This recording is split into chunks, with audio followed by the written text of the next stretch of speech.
Welcome from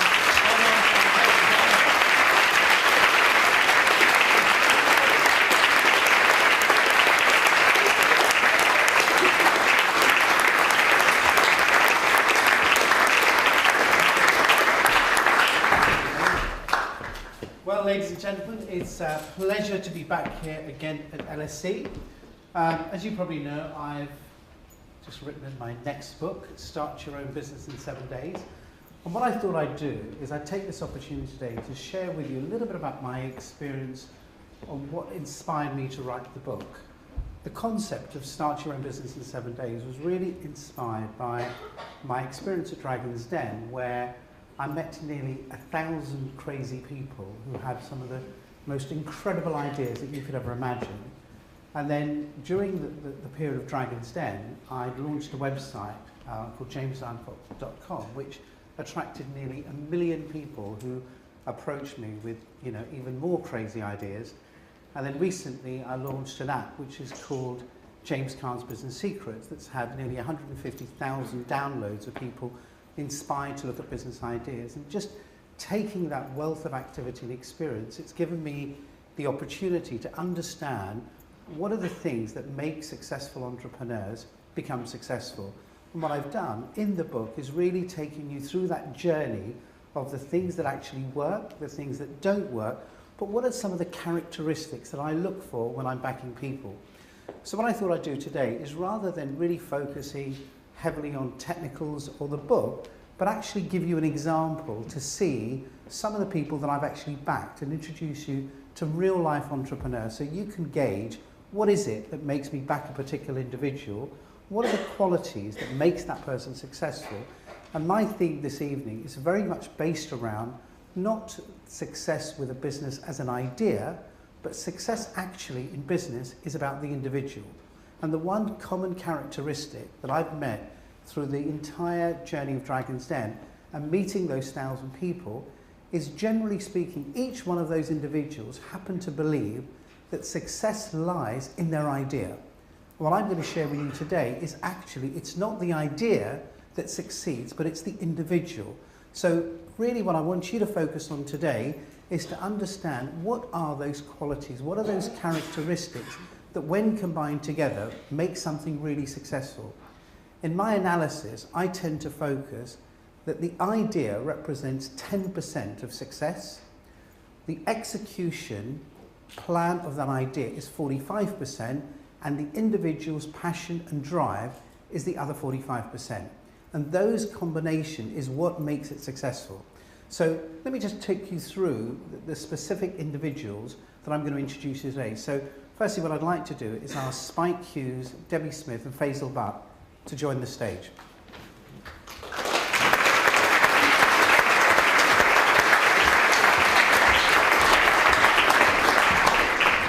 So let me give you a reason what made me pick these particular individuals. So firstly, Spike Hughes, on the left, who looks like the chap in Dragon's Den that I replaced. What was his name? The guy with the quiff. Richard Farley. That's Richard Farley look-alike. When I met Spike, Spike approached me with a business idea where he wanted to set up a business in the financial services sector. What I tended to focus on when I met Spike was, here was somebody who had over 10 years experience within the financial services industry, who'd successfully raised over £5 billion through the market to invest directly into funds. The key challenge for me was, here was a guy who was prepared to risk his own capital, be in an industry that he absolutely knew and understood. The risk for me was, could this guy run a business, which he hadn't done before, because working for somebody else, whilst it gives you amazing experience, but does it allow you the expertise to run your own business and take your own risks? Next panelist is Faisal Butt. Faisal was somebody I met who had approached Hamilton Bradshaw with the view that he wanted to build a career in private equity and be an investment manager. Within a very short period of time, I realised that actually Faisal has, bless you, the characteristics of running his own business, very driven, very motivated, and very passionate about his own business. Debbie Smith was somebody who approached me with an idea, who wanted to run a recruitment business in the social services space. Here was a lady who'd actually been there, done it before, worked for somebody, built a business from scratch of over 50 million in revenues, a highly profitable business, and felt that she had reached a point in her career where she was now ready to embark on her own business, was prepared to risk her own capital, work 7 days a week, and put herself in a position where failure was not an option. So 3 very good individuals. But the reason why they're here today is because what I wanted to share with you is every great idea and every great business generally has immense execution risk. Just because you think the idea is good doesn't mean it's going to work. In Spike's particular situation, the minute Spike launched his business, we experienced the worst financial crisis that Spike has ever experienced in his career.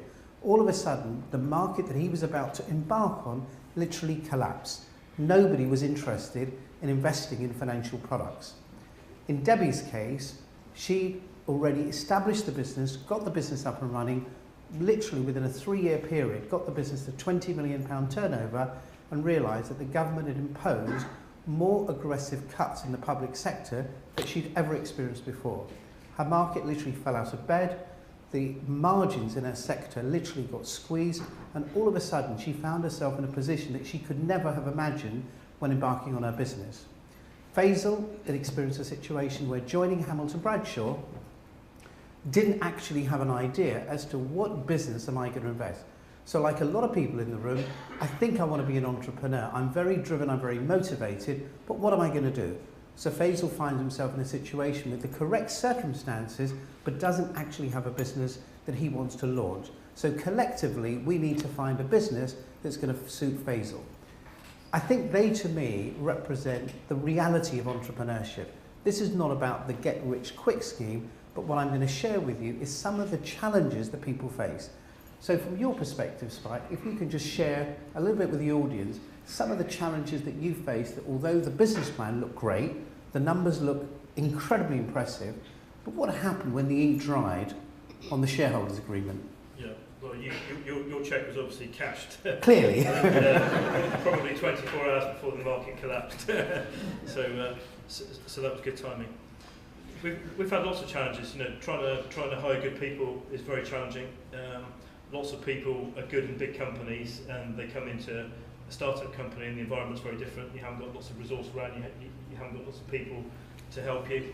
You know, when you hire people, you have to say to them, you're giving up all the security that you've got for the 9 to 5 hours, and you have to come and work in a much longer, tougher environment. And you know, when you get it wrong, you just have to go back to the drawing board and hire people again. We had challenges with our distribution strategy. So, you know, when you come to the market, you have to have a product which you have to test. You have to have a strategy, or a distribution strategy in terms of how you're going to sell it. And we actually did a deal with the 9th largest company in the world. So, you know, when I first saw James, he said, "Who's going to sell it?" And I said, "I'll come back to you." And a few weeks later, I came back and said, "I've actually got a contract from a company 4 times the size of Microsoft that's prepared to JV with us." And so I thought, you know, that was like getting the shelf space from Tesco's. But that particular company went through immense change. Again, within hours of us starting that deal, they restructured their whole business 3 times over the 2-year period. So again, we had to look beyond that. We had to change our pricing model. We had to find new distributors. We launched products that were very, very much in vogue in a bull market, but in a credit crunch, suddenly, you know, we were taking building products in the emerging market region in China and India and other emerging economies. Now, I can place a pretty safe bet over the next 20 years. You'll make a lot more money in those countries than you will in developed markets like the UK and Europe, which we read about, you know, which is where all the problems are. But of course, when there's a panic in global markets, people in the UK that you're selling to don't want to invest outside the UK, even if the UK and Europe's causing all the problems. So suddenly we had to look at changing our products, finding new ways of selling them. If you're not selling them, James was saying you start off with a business plan. If the business plan is you're going to sell so much product every year and make so much money, you suddenly find out when the market collapses that you're not selling anything, or you're selling very little, which means you're burning twice as much cash as you originally thought. So that's quite a painful thing, because all the things you thought you were going to be spending your money on, you suddenly can't anymore. You sit down with James and he says you've got to halve your cost base, and then you need to work out how you're going to do that, which means you're taking a salary cut, your key people are taking a salary cut, and a number of the things that are nice to have you can no longer do. So it's about continually adapting to the changes, I think. What do you think, Spike, in having experienced that journey, what you originally thought that the journey of an entrepreneur would be, which was the theory and the bright lights versus reality, what do you think are the key things that have enabled you to stay sane during that period? What are the options of failure for you? Yeah, well, the first thing I did was, before setting up, I had a nice job and had been fairly successful for a few years, made good money, and I gave all of that up. I sold my house, I had a nice motor yacht, I sold that, I had nice cars, I sold that, I cashed in all my savings, and essentially took everything I had in property and toys and savings and put the whole lot into the company. I then persuaded all my friends to do the same. They weren't all selling their houses, but they were all investing a fairly significant part of their wealth into the business. I persuaded James, and so the option for me on failing is one that you can't really, because it means you've got nothing left, and there probably aren't that many places in the world I could hide where my friends and investors collectively couldn't find me. But James said two things to me on day one, both of which were right, both of which were quite annoying at the time actually. The first one was, turned up with this beautifully presented business plan, and he said, there's nothing in there that's going to happen in reality. Your experience will be very, very different, and he was completely right. And the second thing, I can remember, it was the 9th of December 2008 that you said this when you came in and saw the team when we first set up. James said, if it can go wrong, it normally does. And everything that could have gone wrong did go wrong. I think the secret is that you need to surround yourself with experienced people, people that have done it in different guises before. And you don't need lots of people around you, but if you've got really successful entrepreneurial people around you, they can give you lots of advice and support. And I think you have to be honest in these situations as well. Most times that I go and see James, I'm explaining why what I said last month hasn't happened, and how we're going to do it differently, and bringing another problem. And James has always given me the support and the confidence and the strategic way of thinking through problems. You don't need to get from A to Z in one go. Let's get from A to D first, and then we'll worry about how we get to the next stage later. And I think everyone needs one or two people that they can draw that energy from, and that kind of coolness and belief, which I've had from James, and other people get from people that they surround themselves with. Thank you. Okay, Faisal, you joined essentially, in theory, into a corporate environment, not an entrepreneurial environment. So how did you identify it? Because there's a lot of people out there who are thinking, I'd love to be an entrepreneur, but I don't know, what's the next cat size? What's that next business idea? Talk us through your journey. How did you identify the idea that you think now that's kind of positioned you to become an entrepreneur? I think my story was a little bit different to Debbie and Spike, in that I came into a corporate, and it was a place at that time, Hamilton Bradshaw, about 2.5 years ago, was a place that was rife with opportunity, but we weren't exploiting all the opportunity that we had coming into us. It was a place where we were largely looking at one sector in terms of entrepreneurs to back in the human capital sectors, but we were getting opportunities from other sectors as well. And for me, I just started to think, James knows and I know I'm not really here to work as an employed person, but we would like to work together and start businesses together. And what I started to pay attention to were business plans that were coming in and teams that I was meeting from one of the sectors that was quite interesting at the time, which was real estate. And this is post Lehman's. Obviously, a lot of people had, there was quite a bit of churn in that market. People had moved on. And what I started to see was that there were talented people, very talented people in fact, and talented teams that had come out of the big real estate companies and had the benefit of hindsight. They knew what had went wrong in the industry, they knew where the opportunities lay, and they were backable teams, and we weren't looking at them. So I just saw that as an opportunity as somebody within HB and grabbed onto the opportunity and really turned that into a business plan that I presented to James. We had a number of Sunday sessions together, just going through it and walking through how it would work, how many entrepreneurs or teams we would back over a 5-year period. And I kind of got the same response from James that Spike did, where this all looks nice, but it's on paper and it's very academic and it's theoretical. Show me that this is real. And what I went out and did was I found a team of 2 that we would pilot the concept with. And it was that pilot that made the business plan all the more real. It was the assumptions that a business plan really is a collection of assumptions. But when you do a pilot at the same time that you're building out your 5-year plan, that begins to make it all the more real. And this one business that we backed together has ended up being a very successful business within 5 years of inception, 5 months of inception, feels like 5 years.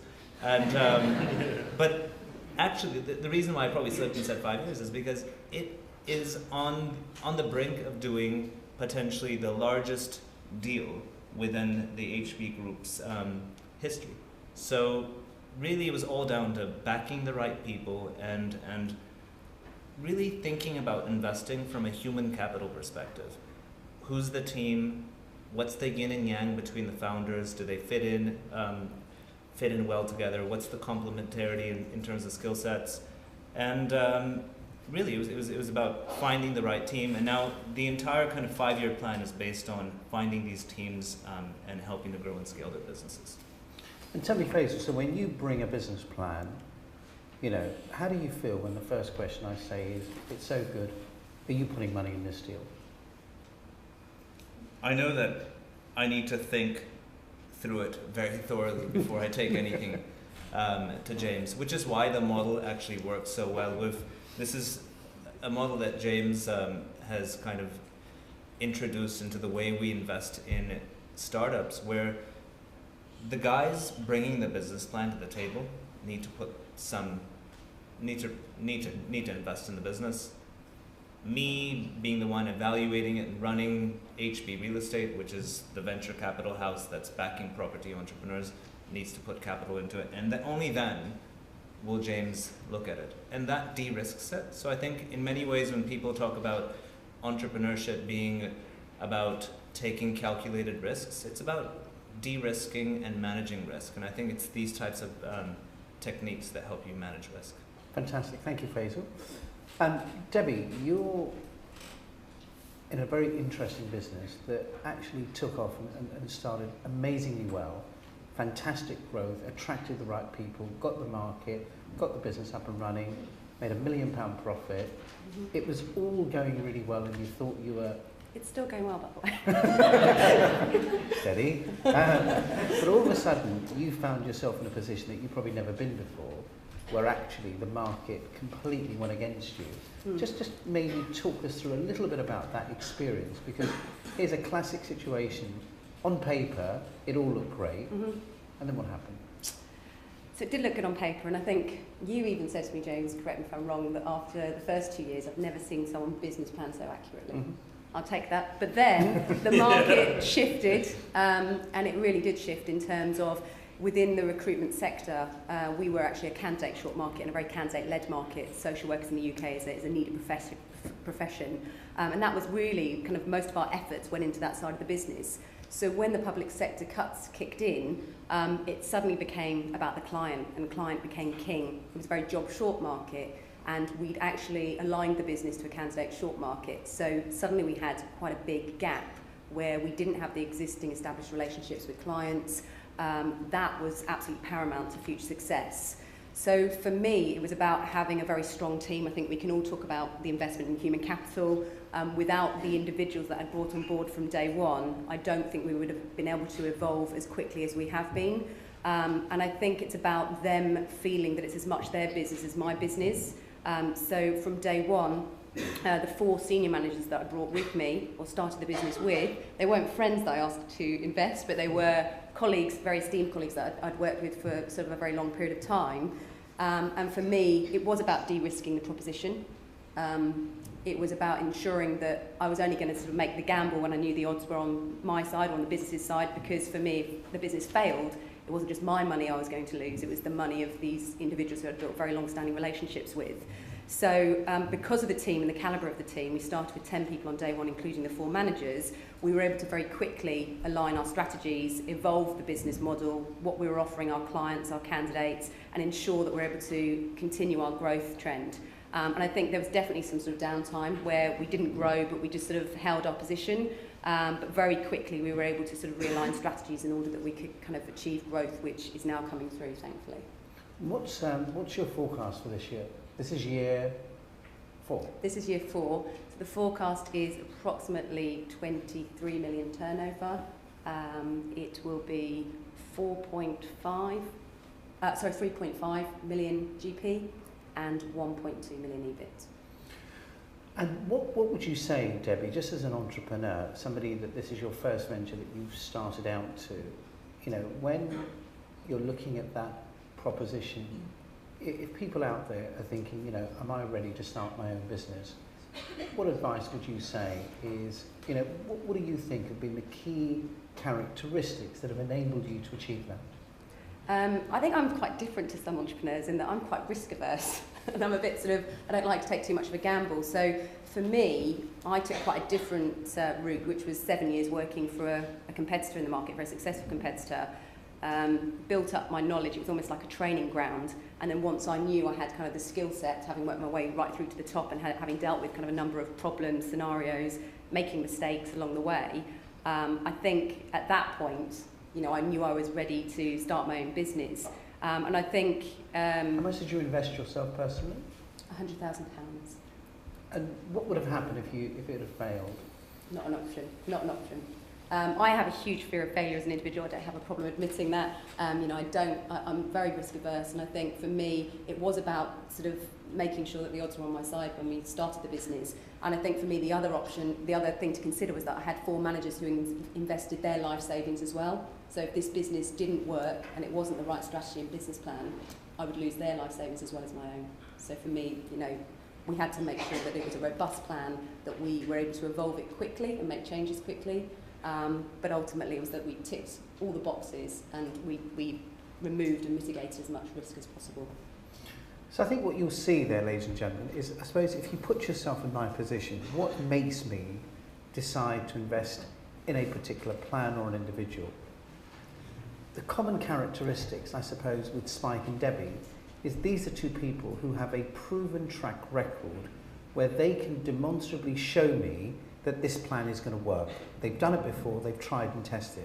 So I think from your perspective, that is a very important takeaway message, that when you're about to embark on something, rather than just pioneering an idea, having the knowledge and the expertise and understanding the execution risk is critical. So clearly for me, that was fundamental and crucial. Secondly, for me, it is really important. So let's just pick a number. If a business plan wants £500,000 investment, let's say I'm going to put up 400,000 and Debbie's going to put up £100,000. The problem that I've got is, without being arrogant, if I lost the 400,000, it wouldn't change my life. The problem is, but it would change Deborah's life. So for me, I need to know that the risk-reward element is correctly balanced, because ultimately she, as the entrepreneur, is going to run that business. And I need to know that in the event that business doesn't perform, she will experience the same pain as I would. So that for me was absolutely crucial, that she and I were completely aligned. Thirdly, I then need to look at the individual and recognise for her how much passion and drive. Would this woman work 7 days a week? Probably.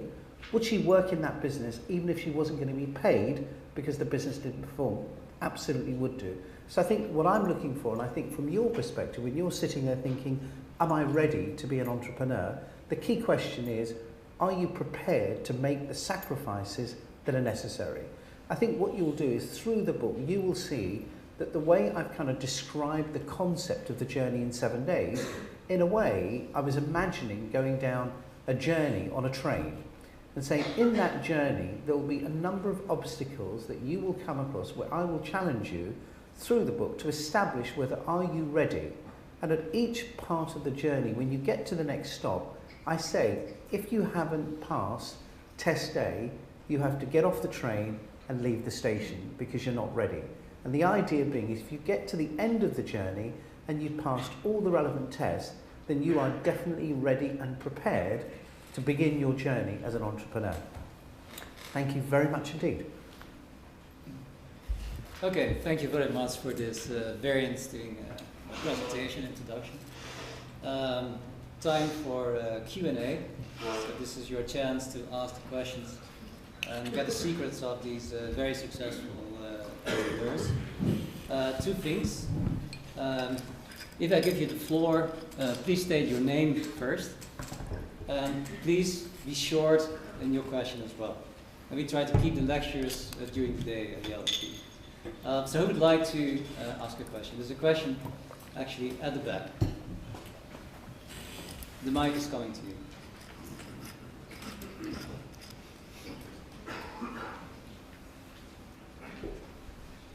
Thank you. Hello, my name is Gaurav and I've got a question for James. At LSE, we talk about type 1 and type 2 errors in terms of rejecting people that maybe we shouldn't have in hindsight. And I'm wondering, in your long career of backing people, how often do you make these tiny mistakes that lead you to not picking someone who ends up doing quite well? So let me just understand the question. So have you ever, let's say, seen someone and not been sufficiently impressed by them, but they've gone on to do quite well? And absolutely never. Was there anything else? Type 2. That's it, thank you. Moving on rather swiftly. Next. Yeah, hi. I also have a question to James. My name is Troy.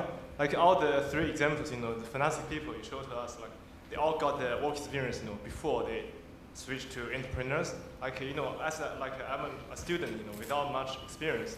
If I want to be an entrepreneur, what suggestions do you have to me? Thanks.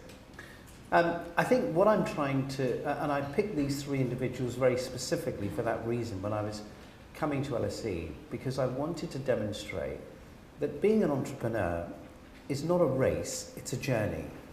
If I give you an example, the chap who started McDonald's was 63 years old and built probably the world's most successful food business. The chap who started KFC was 74. So, the message I'm giving you, you're a student today, it's not a race. What really concerns me more than anything else is people who start too early, who are ill-equipped, who don't have the experience, the understanding and the confidence. What I'm saying by illustrating three individuals to you is actually what you should do is gain some practical experience of the idea that you want to execute. Because doing it cold, from nothing, with no experience, to me is the highest risk. When somebody asks the question, how many people do I back who make it or don't make it, I probably have one of the highest success rates in the industry. That's not because actually I think I'm very good at what I do, it's because I think I manage risk better, because I probably won't back somebody who doesn't have those kind of scars of experience, because I know that even three incredibly talented people will make an incredible amount of mistakes. But actually what I need to do is have that cushion of knowledge and experience, that they have something to fall back on. But if you're a student and you're just coming fresh into the market, to me, you would be the highest risk from an investment perspective. Now, that's not to say you won't make it, but if you're sitting where I'm sitting, you're there with capital that you want to invest, and you want to judge and analyse risk the best you can. And to me, if you have a business plan and you have 5 to 7 years experience with a track record that says, I can do that, and I've done it before, who would I back? The student or somebody who's got the proven track record? So I think my message is that whatever your passion and idea is, you need to embark on that journey and gain some realistic experience of that before you actually embark on your own business.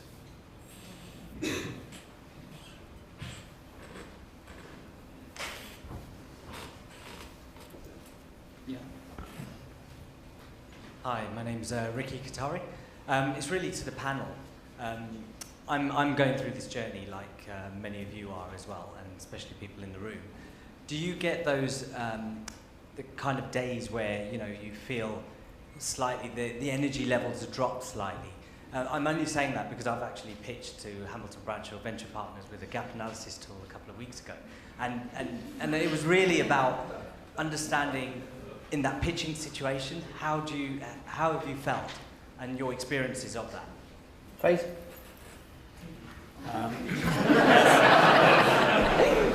Good thing, I was listening. It's a good dodge, James. So you're asking about the recipient of the pitch as opposed to the person pitching? Because I'm in a situation where I have people pitching to me every day.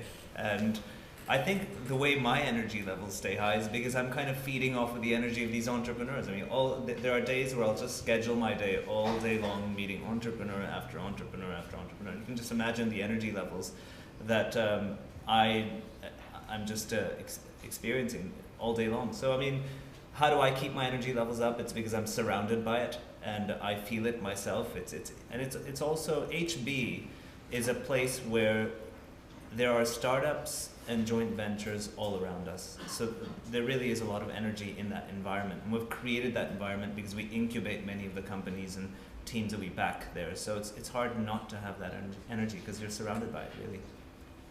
I think I have it on my own, but even if he says so himself. But it's even if there's a down day like the one that you were experiencing, I think that all the energy around me, it's infectious. Let me ask you a question. We have quite a number of students here from the LSE. You've emphasized the importance of experience. You said get some experience first. So what should someone graduating from the LSE in May do? What is the sort of experience they should get to prepare for a career as entrepreneur? What advice would you give them? You or any of course, the audience. Oh, sorry, the panel. I mean, I suppose if it was me, when you look at my own background, so I'm not just using other people as an example, but I went through exactly the same journey myself. My passion was recruitment. So before I set up my own recruitment company, surprise, surprise, what did you think I did beforehand? You know, I ran a recruitment business. So, you know, I went and gained that experience, worked for somebody else, understood the business, understood the issues, understood the challenges, because otherwise, how do I find the confidence of risking my own capital? So when Deborah put in £100,000, it was because she'd done it before and she felt confident. When I launched Alexander Mann, which was my first recruitment company, I had the confidence because I'd worked for somebody else and I knew what the risks and the pitfalls were. Now, if I hadn't done that, would I really be sitting here today? Probably not. So I think that the message for me is, if you have a passion in a particular segment or a market or something that you feel very strong about, I absolutely believe before you take that risk, you should get a job in that space, because to me, the thing that concerns me the most is if you do it too early and you fail, you will look in the mirror and say, I'm not an entrepreneur. And we may have just missed out on probably somebody who could be remarkably successful. So I don't want you to risk that situation too early in the game. Be patient, gain a little bit of confidence and experience, and then embark on the journey, because you will then have the substance behind you, because when something goes wrong, you're better prepared in knowing how to deal with it. If you go cold and it goes wrong, the chances are you will throw the towel in, and the world could have missed the next James Cole. I think another thing to add to that is you get into a place to get the experience, and then you're surrounded by people that are very experienced and they know what they're doing. But the thing that is really, really amazing out there is the quality of people in the workplace, in industry and business, in any industry, I think is pretty poor in most cases. So if you've got that extra bit of energy, that extra bit of drive, that extra bit of passion, you hang out with the people that are the most successful people there, you really annoy them by asking them questions all day long, trying to find out how to do things and do things better, and you work hard, you can just do an extra 10% more than you think, and you can be standing out head and shoulders above everyone else, and that's what creates the opportunity. One thing I'd just add to that is that a lot of people look at their career in a very kind of linear fashion. I'm either going to get a job or I'll go out and start my own business. But I think that it can get a lot more interesting than that. I mean, my story is kind of one of an entrepreneur where I joined a corporate, but we both kind of knew that it was going to be more than that. And when we found the opportunity, I spun out and formed a new business in partnership with my employer. So there's creative ways in which you can kind of reconfigure your relationship with somebody you're employed with. So it's not really just one path or the other. It's not black and white. We haven't had a question from a lady yet, and because my daughter graduated from LSE, I always believed that women were very passionate at LSE. So where are they? There's actually one at the back. So oh, okay. I just didn't want to go home this evening without getting a question from a female entrepreneur. Hi, my name is Natalie. Hi, Natalie. For James. Very nice to see you, Natalie. I'm just wondering, what expectations do you usually have from a pilot scheme? What expectation do I have from A pilot scheme, so a pilot a business. pilot scheme? That's a great question for you, Debbie. Confused on that front. No dodge this time, James, I'm sorry. I think from a pilot scheme, well, we've just done one recently, as Faisal mentioned to you. To us, I suppose, a pilot scheme is absolutely critical because generally what happens if the pilot doesn't work, your enthusiasm on the idea completely wanes because you set such high expectations when you try something. So I think expectations on a pilot are absolutely critical. I think what we tend to do is we're quite experienced now that when we look at an idea as a pilot, my objective is to see if I can make the pilot fail on paper. And I think the one lesson that I've probably learned over the last 30 years, which for me is the most valuable lesson, is if you're going to be an entrepreneur, the first advice that I would ever give anybody is you have to understand how to fail. Because I think everything in life, everything in education avoids that issue. And for some reason we dodge it, we don't want to accept it, we don't debate it because we're all so hyped. But I would say, without a question of doubt, if you said to me, if there was a lesson that I've learned, without a question of doubt, it is the ability and art on how to fail. Because once you can understand and accept that everything you're about to do will have an element of failure, and you understand how to manage that failure, you will be able to fight to live another day. The problem is when people don't understand the principles of failure, what happens is you do actually fail. So there's nothing in my career that I haven't done that I could classify as failing. So have I backed an entrepreneur who didn't make it? Yes. Have I bought a business that absolutely collapsed where I lost all my money? Yes. Every category of failure that you can identify, I will put my hand up and said, I've been there, done that before. Now the question is, because I understand it and I accept it, I can continue to believe in the future. So I think that to answer your question, the concept of the pilot is absolutely critical, but if it doesn't work, it doesn't mean you have failed, it means the idea has failed. And one way you can avoid that is to test the idea on paper. So whenever we're about to do something, I literally go into that pilot concept in so much detail because I'm trying to anticipate what could go wrong.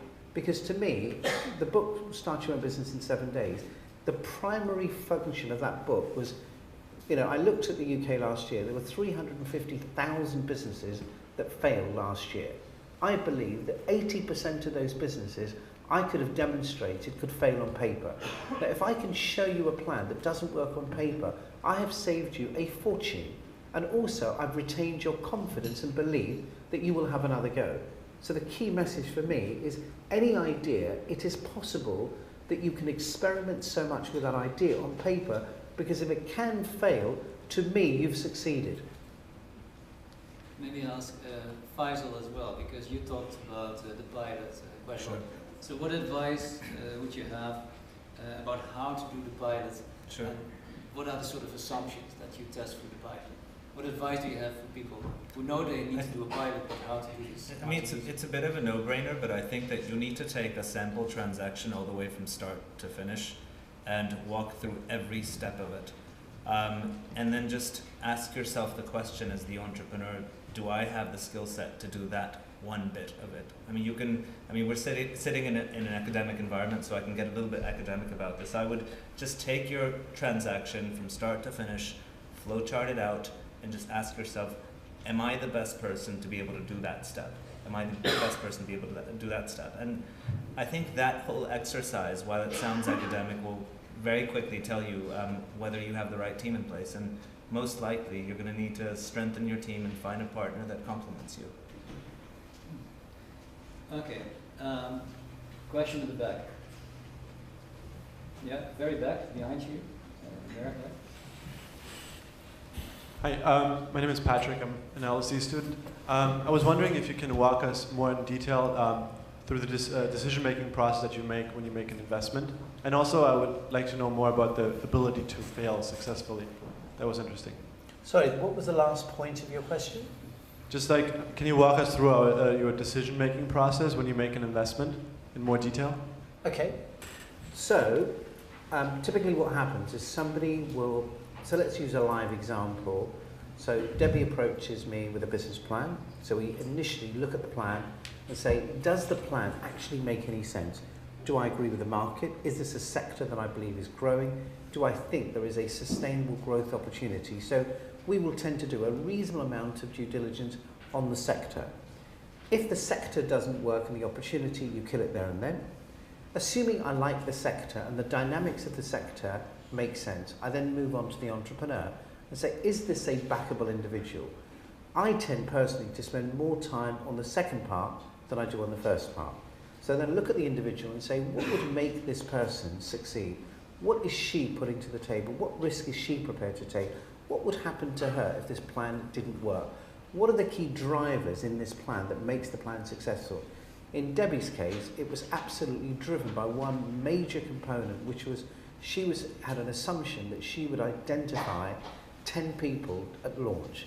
Now, generally, that's a little bit overambitious, where anyone starting a business that says, I'm going to recruit 10 top people, in my first quarter. To me, the first thought that goes in my head is, which planet is she orbiting at the moment? And, because it's not easy. So I would challenge that and say, Debbie, that's a really interesting observation. Can you give me the list of the 10 people who you think you're going to hire? So I'm being really specific, not will you hire them, but can I actually have the names of the people? Because if you haven't thought it through to that level of detail, you're probably not backable. So I would challenge a whole series of situations in that plan.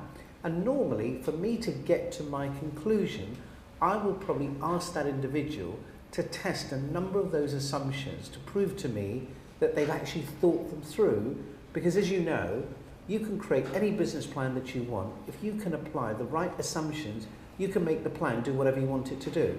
From my perspective, if I'm going to put investment in there, I need to challenge those assumptions to see how well have you thought them through. If you cannot demonstrate that those assumptions are credible, realistic, and you understand them, the chances are we probably wouldn't make the assumptions, or wouldn't certainly make the investment. No. The lady over there, the rods. Oh, another lady. Yes. Hi, my name's Dr. Miller-Marinova. I'm actually, yes, I'm a junior doctor at the Chelsea and Westminster Hospital and an ex-LSE alumnus.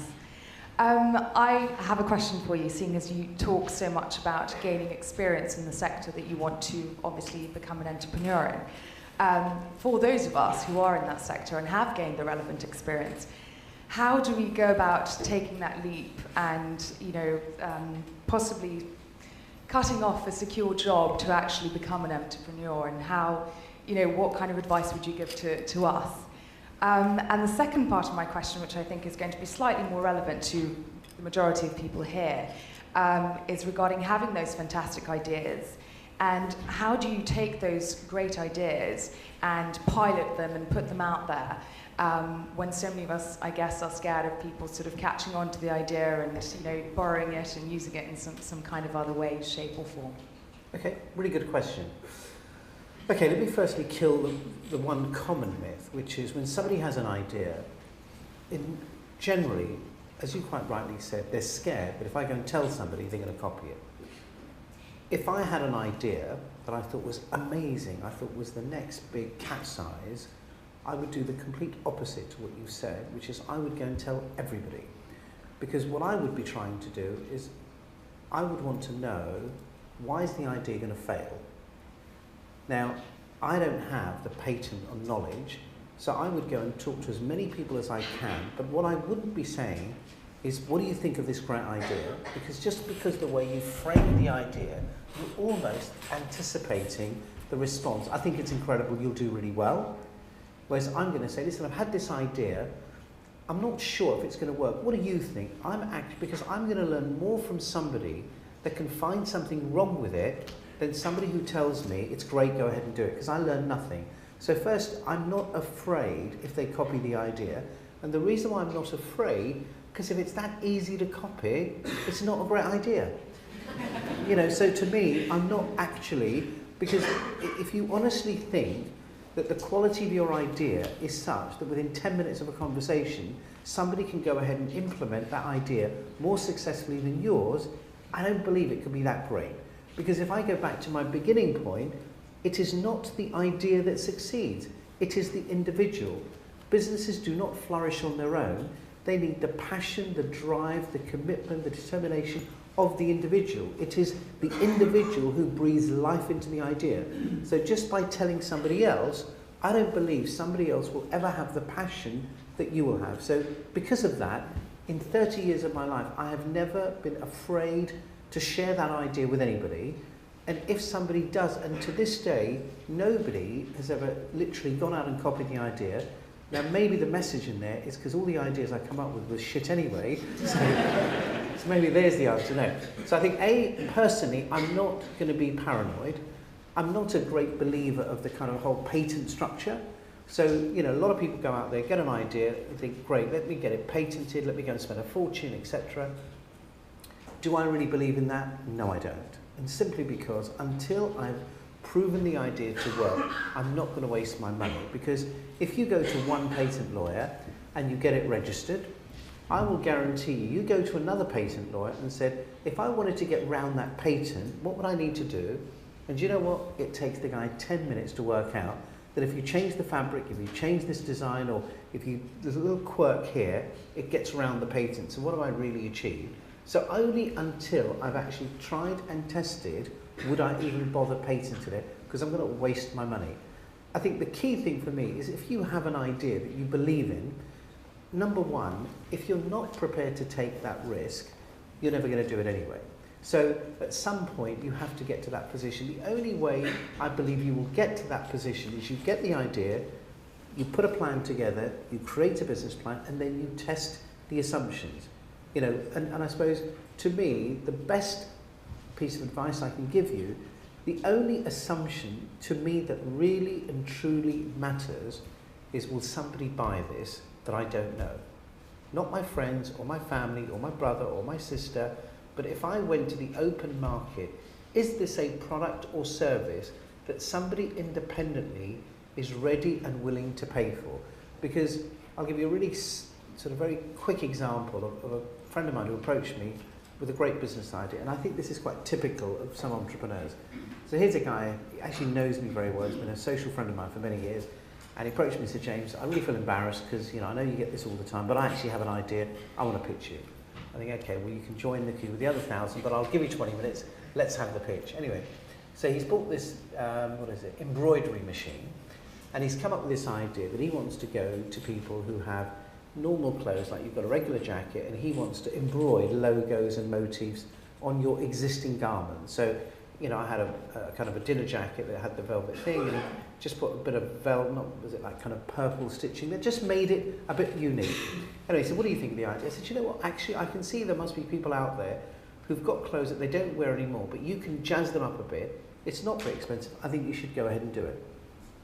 So, and he said, great. So I said, what I suggest you do, make half a dozen samples and take them to a few shops. Anyway, I meet the guy 3 months later, and I said, oh, by the way, how's the idea? He said, I made the 6 samples that you said, but then I realised that actually if I took only menswear, they might say, what about women's wear? So I'm currently working on the ladies' wear section. I said, well, I'm not sure I would do that, because I could frankly just do visuals of ladies' wear. But he said, no, I want to physically do the ladies' wear. Okay, off he goes. 3 months later, he's now built, you know, a kind of ladies' wear range. I meet him again. I said, how's the plan going? Have you met any suppliers? Haven't done that yet because I'm just working on my website right now. Okay, I'm not sure you really need that. You can have a holding page. What I need to do is you should go and talk to suppliers. Anyway, no, I've got to have a site, because if I show them the stuff and they go to my site, it doesn't exist, I'm going to look Mickey. Okay, go ahead and do the site. So he's now working on the site. See him 3 months later, how's it going? He said, the site's looking fantastic.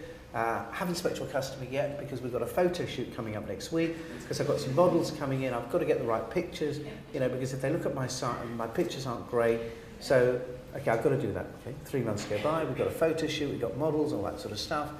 The site's looking fantastic. Have you spoken to a customer yet? Not yet, because I thought when I take my samples out, I need proper suit carriers, you know, with my logo on there, because I can't just walk in. Okay, so now we're waiting for this supplier to come from Italy with the suit carriers, with the logos and all the rest of it. Anyway, another 3 months go by. Have you seen a customer yet? No, I've just realised that I want logos on my buttons because I want to have my branding and my logo on the buttons because this is going to be a bespoke garment. Anyway, eventually I see him 3 months later. I said, have you seen a customer yet? He said, I haven't seen a customer. I've run out of money now. I'm calling it a day. Now, absolute true story, because the moral of the story is so many entrepreneurs, to me, go too far down the product range. If it was me, I'm not exaggerating, I would have produced 3 samples and literally got on the road and start knocking on doors. On every other point he raised, I would have created visuals to use as a way of demonstrating the product. So if I want to show personalised buttons, I don't need to make them. If I want suit carriers, I can design them, you know, on Photoshop. If I want to create a women's wear range, I can do that. But every entrepreneur I meet, they want to do everything other than talk to the customer. For some reason, the customer is the biggest fear. To me, I would start there, talk to the customer first, because if he says, I'm prepared to buy it, bingo, the chances are the customer will say, it's a great idea, but, and that's the but I want to hear. It's too expensive, it's too bright, it's too whatever it is, because that's how you evolve and test the idea.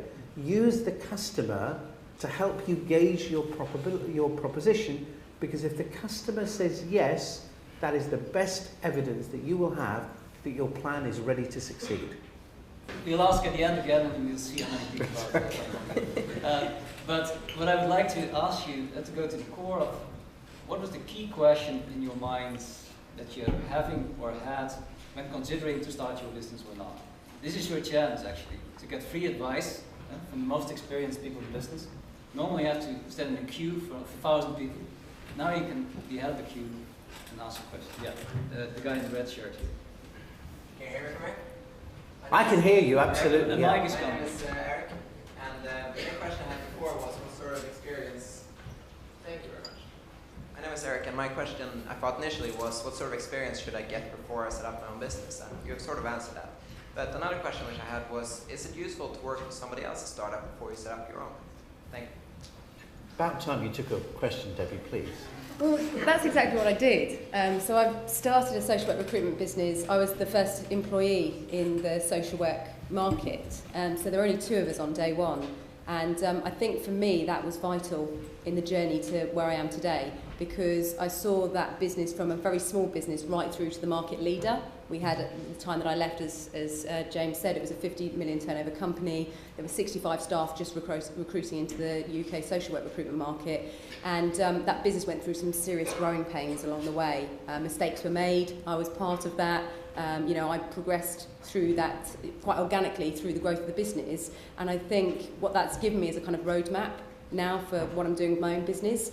And again, it means that the risk is mitigated because I've kind of experienced a lot of it firsthand under someone else, with someone else's investment and under someone else's business as an employee with a guaranteed income. And now it's, you know, I'm ready to put my money where my mouth is because I've got that track record there from having worked for someone else.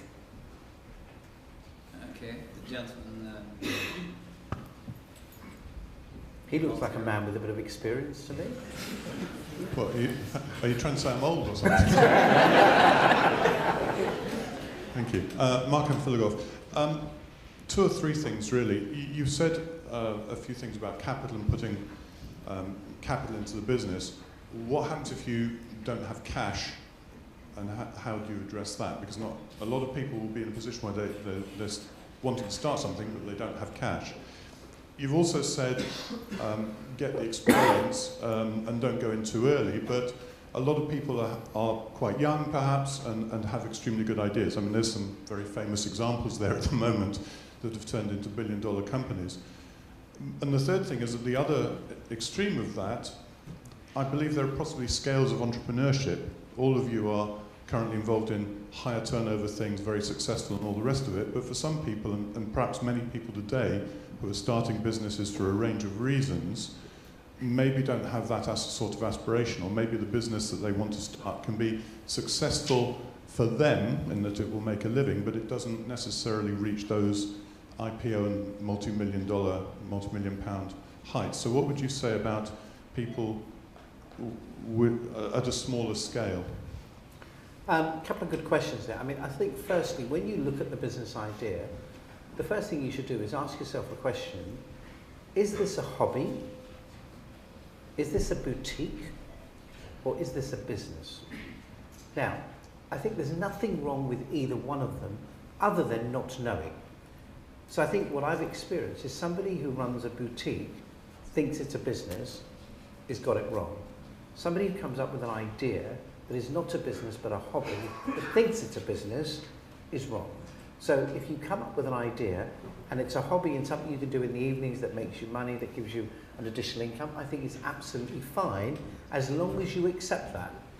What makes it a problem is when it's a hobby and you try and turn it into a business, because it doesn't work. I think if you have no cash, then probably you need to work for somebody else and get some cash. Because to start a business on a shoestring with no cash, you know, again, my advice would be, you know, what's the hurry?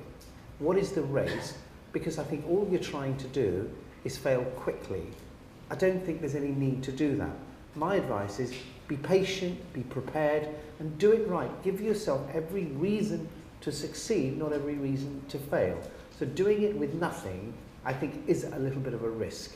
I think if you're sitting there and you're thinking, you know, I don't want to build a huge business, I think that's fine, because at the end of the day, Debbie's business is only in year 4, so it's not a lifetime. Faisal's literally in less than 1 year, and Spike's year 3. So these are not businesses that essentially are kind of, you know, many, many years old. They're relatively young businesses, but they've taken an idea from scratch with nothing, with a clean piece of paper, and actually have built significant sized businesses. Now, having said that, Debbie's is probably 20 million turnover. Faisal is on his 2nd transaction, and Spike is generating how much in funds? 120 million. 120 million in funds into the products that he's creating, but in year 3. So the point I'm making is you can do that, but I think if you're going to be in businesses like that, you have to believe in your own dream, because it's nobody else's dream, it's your own passion. If you believe you can be big, you have a chance, but if you believe it's a boutique, you won't be generating in the millions. So, you know, I suppose for me on closing, it really and truly comes down to you. Businesses are not about great ideas, great business plans, they're about you. It is you who breathe life into the concept, it's you who build the business, and it is you who will make it succeed or fail, not the plan. Let me ask a burning question myself, actually, and then I would like to ask 2 or 3 questions, and get a portfolio of questions, and maybe start with Spike as a response. Okay? Harry, before you start, can I just say, and for those reasons, I'm out. Out of what? Not out of business, I hope. You're allowed to ask some questions. Of course you are. You talked about the business plan earlier, and you said, well, everything will change compared to what you've formulated your business plan. You've also said any person, any passion, and so on. Students are typically trained to make a business plan. So can you comment, or any of the others, what is the function actually of having a business plan, of making a business plan, and what actually makes a business plan? Or does it just have to be short?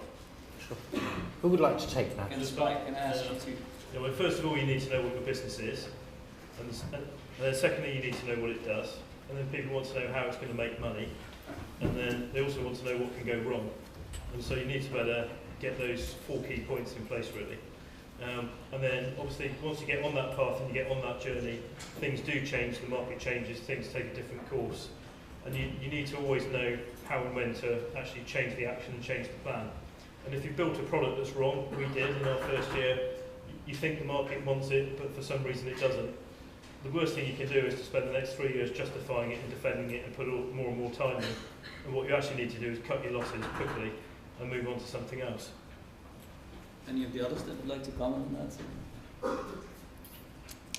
I would just say keep it relatively concise, and you can probably use that time trying to find your first customer, which would be more useful getting that business up and running. And I've seen 50-page plans, I've seen 10-page plans. I think I get the same information out of the 10-page plan, and sometimes even more on the 5-page one.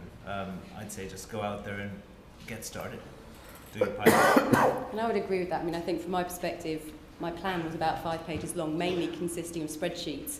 And I think in my head, I had the plan from my experience previously, and it was really when I got it onto the spreadsheets and when I got onto paper, then I got very excited because I could see the prospect over a kind of 3 to 5 year period. So for me, the plan was more a kind of the later stage, actually putting it onto paper. The ideas were all there, the kind of the outputs, etc. But once I got it onto paper, for me, that wasn't the beginning of the process and not something that I'd learnt to do. It was something that kind of consolidated my passion and sort of ticked all the boxes to say, yes, I'm going to invest my money and move forward with this.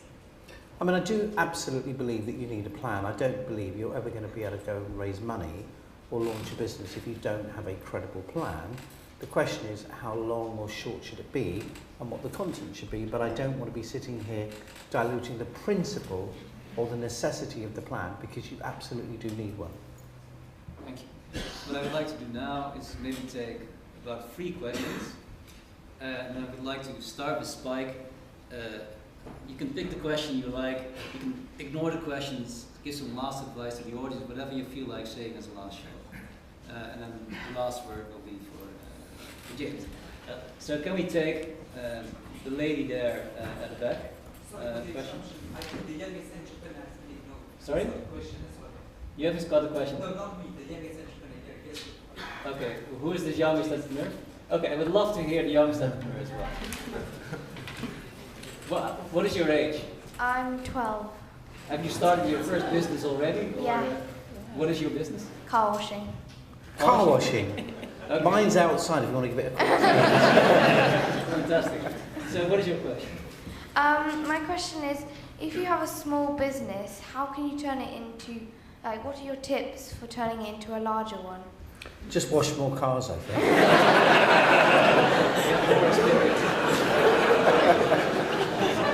So that's a half a question so far. 3 more. The lady at the back. Then actually the lady here. And then for diversity, we actually the guy. Maybe the guy in the middle. But start with the lady at the back. Further. Yeah? Okay, there. Yeah. Hello. I'm not a LSE student. I have nothing to do with LSE, but thank you so much for But you were just in the area that you thought yes. you told me.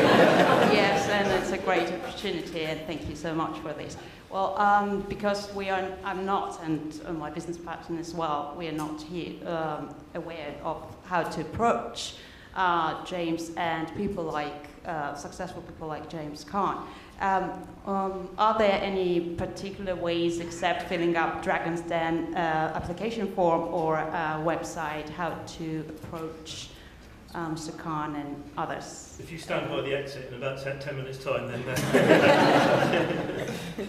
Okay, thanks for the first question. The second question, the gentleman over here, and then the lady up front.